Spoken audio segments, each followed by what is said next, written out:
بالله من الشيطان الرجيم. بسم الله الرحمن الرحيم. ولا تنكحوا المشركات حتى يؤمن ولأمة مؤمنة خير من مشركة ولو أعجبتكم ولا تنكحوا المشركين حتى يؤمنوا ولعبد مؤمن خير من مشرك ولو أعجبكم أولئك يدعون إلى النار والله يدعو إلى الجنة والمغفرة بإذنه ويبين آياته للناس لعلهم يتذكرون. سورة بقرہ آیت نمبر 221 پارہ 2. یہاں اللہ تعالی نے چونکہ پہلے یتیموں کے بارے میں کچھ اصول اور قواعد بیان فرمائے کہ تم سے لوگ یتیموں کے بارے میں پوچھتے ہیں، لہذا ان کے بارے میں اصلاح کا خیال کرے، ان کے ساتھ فساد اور زیادتی سے بچے. تو یتیم کا میں نے عام معنی بتایا تھا کہ جو امت میں مشہور ہے کہ یتیم اس بچے کو کہا جاتا ہے جس کا والد مر جائے اور وہ چھوٹا ہو. صرف اس کو یتیم نہیں کہا جاتا بلکہ ہر وہ شخص جو معاشرے میں اکیلا رہا ہو، کسی عورت کا شوہر مر جائے، کسی مرد کی بیوی مر جائے، اور کوئی کاروبار اور دنیاوی اعتبار سے اکیلا اور فقیر رہ جائے، تنہا رہ جائے، تو ایسے لوگوں کو یتیم کہا جاتا ہے.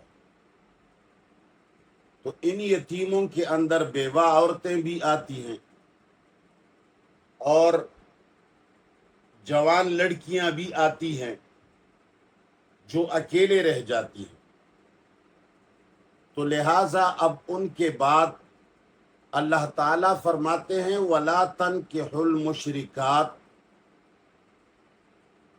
کہ یہ شادی کرنا کوئی چھوٹی بات نہیں ہے، یہ ایک نئے گھر اور معاشرے کی افتتاح ہے. اس کے لیے چاہیے کہ آپ لوگ صحیح انتخاب کریں، ورنہ پورا معاشرہ ایک گھر کی وجہ سے جہنم بن سکتا ہے. وَلَا تَنْكِحُوا الْمُشْرِكَاتِ اور نکاح مت کریں مشرک عورتوں کے ساتھ، حتیٰ یؤمننا یہاں تک کہ وہ ایمان لے آئے. جب تک کوئی مشرکہ عورت مسلمان نہ ہوئی ہو تو اس کے ساتھ نکاح نہ کرو. وَلَأَمَةٌ مُؤْمِنَةٌ اور مؤمنہ لونڈی خیر من مشرکۃ بہت بہتر ہے مشرک آزاد عورت سے. وَلَوْ أَعْجَبَتْكُمْ اگرچہ اس کا حسن و جمال تمہیں تعجب میں ڈالے بھی.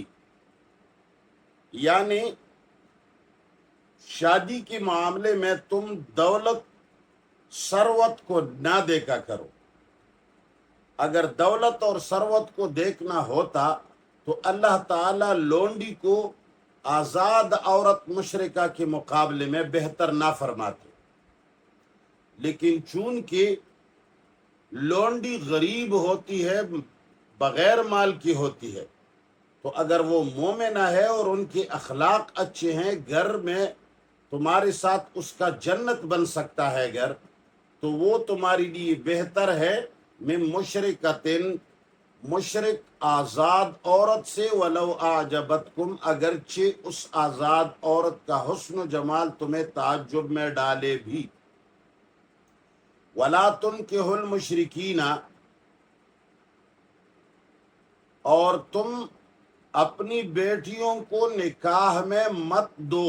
المشرکین مشرک مردوں کو، مشرک مردوں کو اپنی بیٹیاں نکاح میں نہ دیا کرو، حتیٰ یہاں تک یؤمنو، جب وہ مرد پورے پورے ایمان لائے،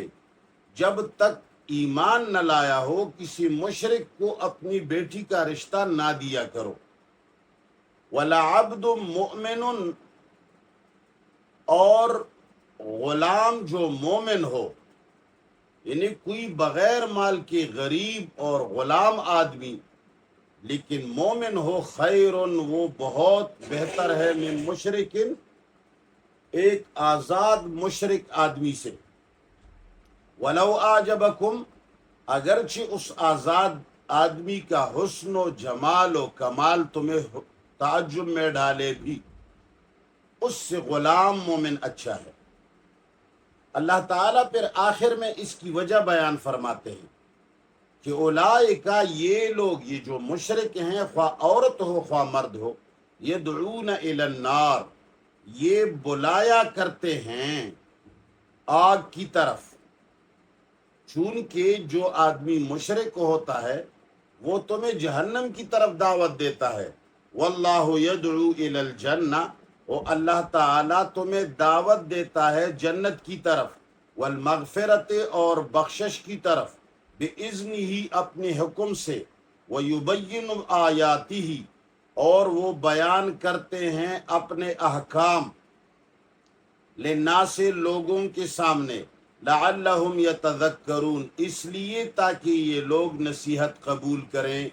اللہ تعالیٰ اپنے احکام کو نصیحت کے لیے لوگوں کے سامنے قبول نہ بیان فرماتے ہیں۔ پھر نکاح کے بعد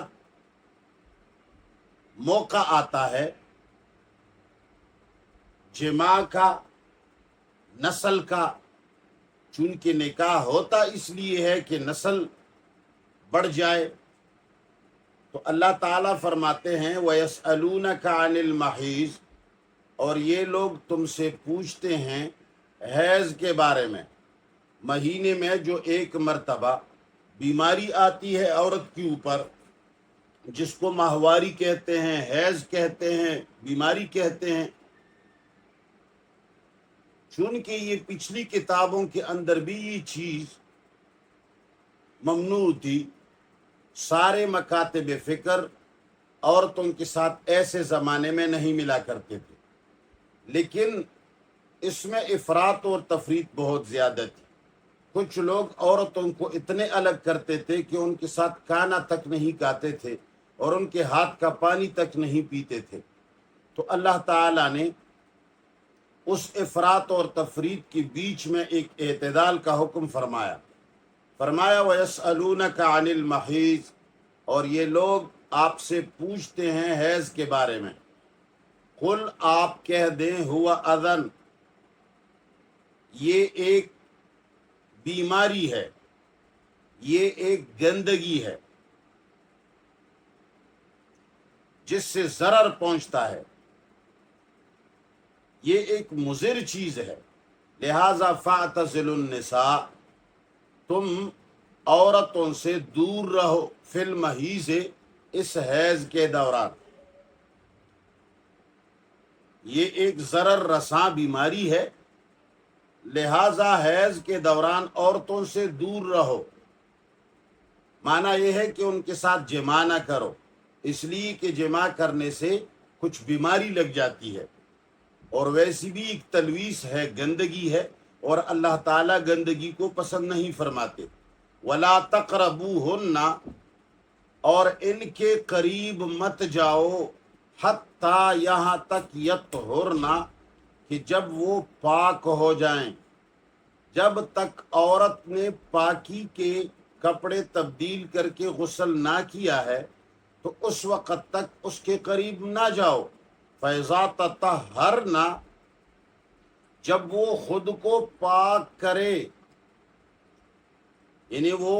بیماری بھی بند ہو جائے اور اس کے بعد وہ صفائی بھی کرے اور غسل بھی کرے. فیضا تطہرنا،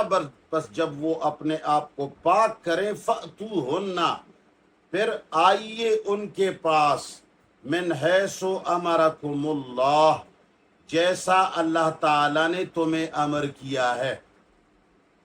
اب اللہ تعالی نے کہیں بھی امر نہیں فرمایا پورے قرآن کریم کے اندر. یہ طریقہ اللہ تعالی نے سکھایا نہیں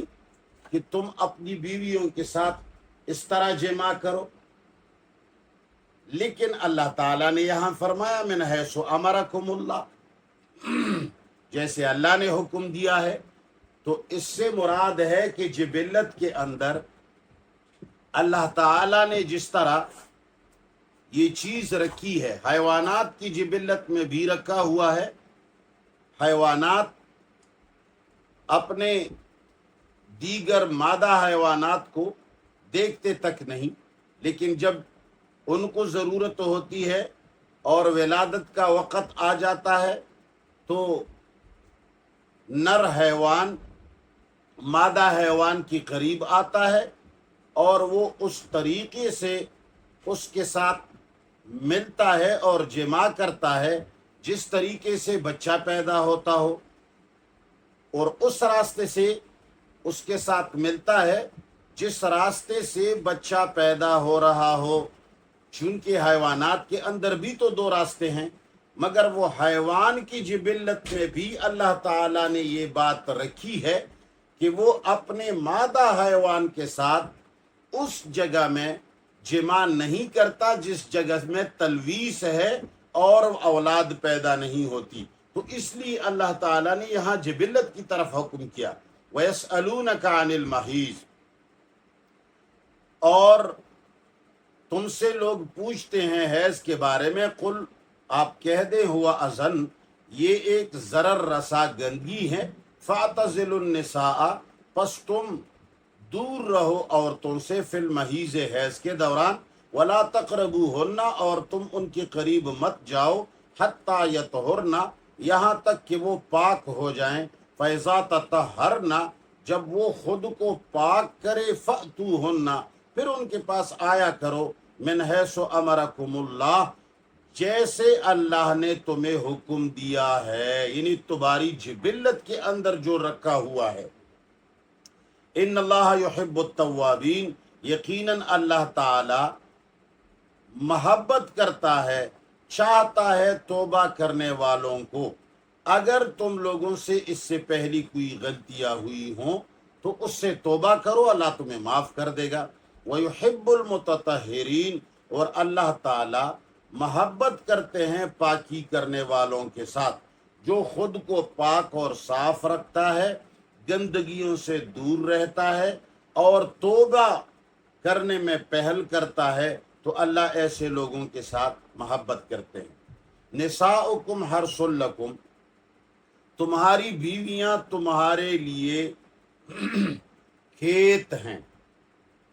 زراعت ہے تمہارے لیے. یعنی تمہاری بیویاں جو ہیں یہ تمہارے لیے ایسا ہے جیسے کہ کسی کھیت کے اندر کوئی چیز تخم بویا جاتا ہو. تو عورتیں بھی اپنے شہوت کو ساکن کرنے کے لیے اللہ تعالیٰ نے بیویاں ہمیں نہیں دی ہیں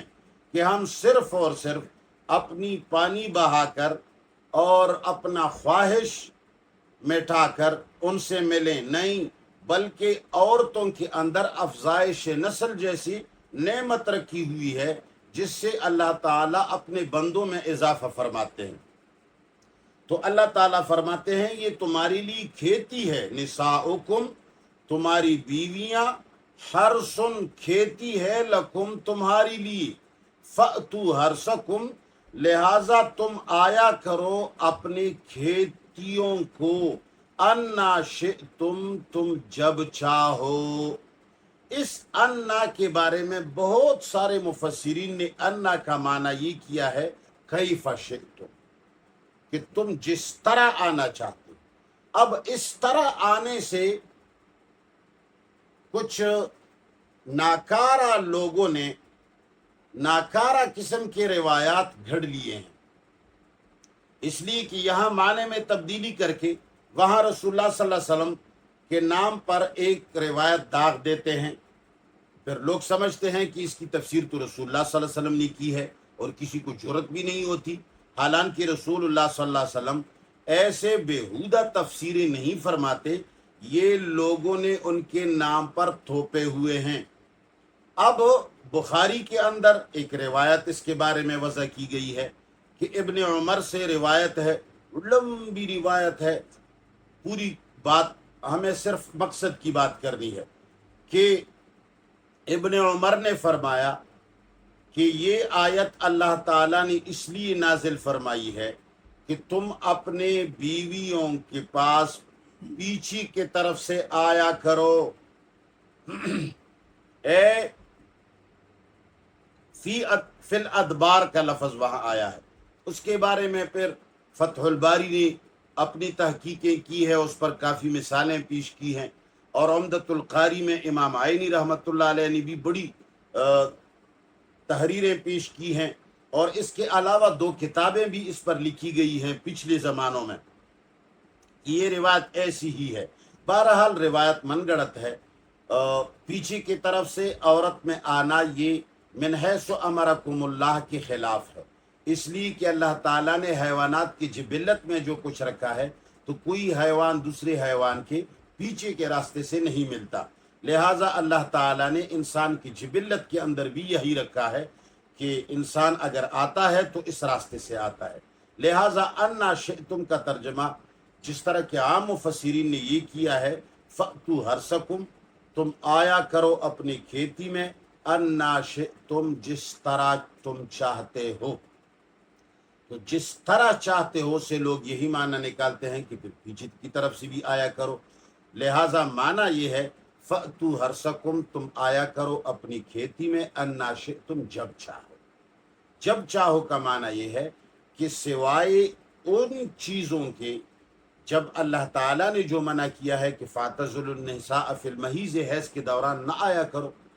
اولاد پیدا ہوتی ہے، نفاس ہوتا ہے، وہاں بھی گندگی ہوتی ہے، لہٰذا ان حالات کے علاوہ تم جب چاہو آ سکتے ہو، لیکن کھیتی کی طرف آیا کرو۔ وقدموا لانفسکم، اور تم آگے بھیجا کرو اپنے فائدے کے لیے، اپنے فائدے کے لیے نیکیاں آگے بھیجا کرو، تم وہ کام کرو جس سے تمہیں آخرت میں فائدہ ہوتا ہے۔ وقدموا، اور آگے بھیجا کرو لانفسکم، اپنے آپ کے لیے، واتقوا اللہ، اور رب سے ڈرو، واعلموا، اور خوب سمجھ لو، انکم ملاقوہ، کہ تم اس سے ضرور ملو گے، اللہ کے سامنے تمہاری پیشی ہوگی۔ وبشر المؤمنین، اور خوشخبری دے دو مومنوں کو کہ جو اللہ پر ایمان لائے ہیں اور اللہ کے ہر حکم کو ماننے والے ہیں، ان کو خوشخبری دو کہ تمہارے لیے خوشیاں ہیں۔ بس کافی ہے، لفظی ترجمہ دوبارہ سن لیجیے۔ ولا تنکحوا المشرکات، اور نکاح نہ کرو مشرک عورتوں کے ساتھ، حتیٰ یہاں تک یؤمننا، کہ وہ ایمان لے آئے، ولامۃ، اور لونڈی، مؤمنۃ، ایمان والی، خیر، بہت بہتر ہے، من مشرکۃ، آزاد مشرک عورت سے، ولو اعجبتکم، اگرچہ اس آزاد عورت کا حسن تمہیں تعجب میں ڈالے بھی، ولا تنکحوا المشرکین، اور اپنی بیٹیاں نکاح میں مت دو، المشرکین، مشرک مردوں کو، حتیٰ یہاں تک یؤمنوا، کہ وہ ایمان لے آئے، ولعبد مؤمن، اور یقیناً غلام جو مومن ہو، خیر، بہت بہتر ہے، من مشرکن، آزاد مشرک آدمی سے، ولو اعجبکم، اگرچہ اس آزاد مشرک کا حسن و جمال اور مال تمہیں تعجب میں ڈھالے بھی۔ اولئک، یہ مشرک لوگ، یدعونا، یہ بلاتے ہیں، الی النار، آگ کی طرف، واللہ یدعو، اللہ بلاتے ہیں الل جنت، جنت کی طرف، والمغفرت اور بخشش کی طرف، باذنہ ہی اپنے حکم کے ذریعے، ویبین اور واضح بیان کرتے ہیں آیاتی ہی اپنے احکام کو، للناس لوگوں کے سامنے، لعلہم اس لیے کہ یہ لوگ یتذکرون نصیحت قبول کرے، وَيَسْأَلُونَكَ اور لوگ پوچھتے ہیں تم سے عن المحیض حیض کے بارے میں، قل آپ کہہ دیں ہوا اذن یہ ضرر پہنچانے والی گندگی ہے، فَاعْتَزِلُوا النِّسَاءَ پس تم دور رہو اپنی عورتوں سے، فی المحیض حیض کے دوران، وَلَا تَقْرَبُوهُنَّ اور ان کے قریب مت جاؤ، حتیٰ یطہرن یہاں تک کہ وہ پاک ہو جائیں، فَإِذَا تَطَہَّرْنَ جب وہ اپنے آپ کو پاک کرے، فَأْتُوهُنَّ پھر آیا کرو ان کے پاس، من حیث امرکم اللہ